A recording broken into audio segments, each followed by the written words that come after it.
Washington beat Michigan, man. Washington 27, Michigan 17. It was not an overly aesthetically pleasing game. I'd give it 2.5 Chalai on the 1 to 5 scale, but it was a classic AP versus JP.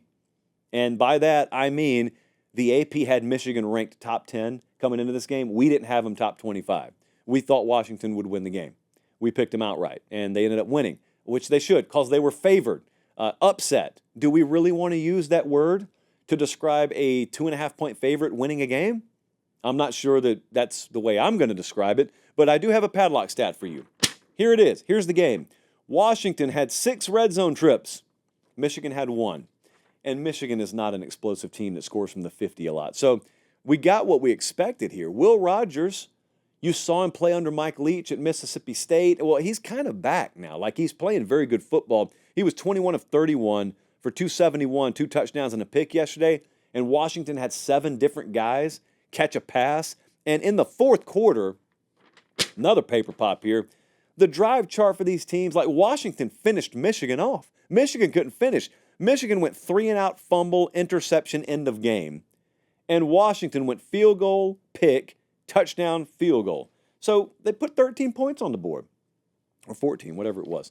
I was watching this game on the way home, but I had a lot of games on.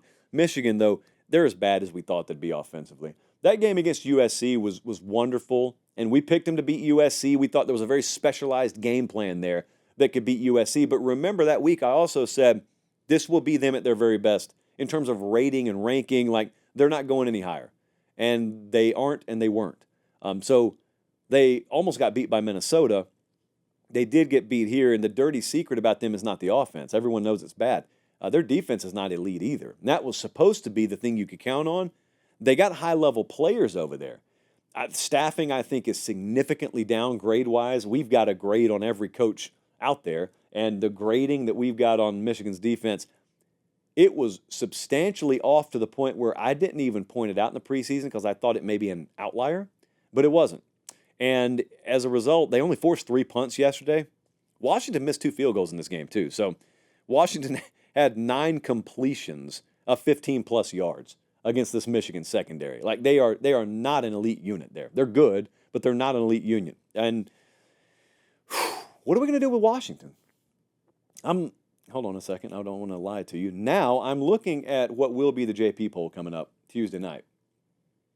Washington is, hold on just a second. I will put that user in timeout. Sometimes I have to police the live chat.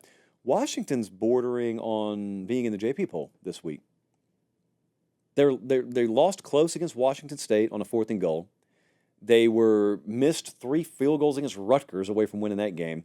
And they got a tough game this weekend now. They got a really tough game this weekend against Iowa that I know there are some dynamics we value here that heavily favor Iowa in that game. So don't overlook that one at all just because they got drugged by Ohio State, because a lot of people will. But Washington is a total wild card team. No one, including me, paid any attention to them in the preseason. And their fans would argue we didn't pay attention last year either. That's a lie. We were just wrong about the games, but we did pay attention. So good on Washington, man. Good on Washington. They are right in the thick of this thing right now. They're a 2-1 team in conference play right now.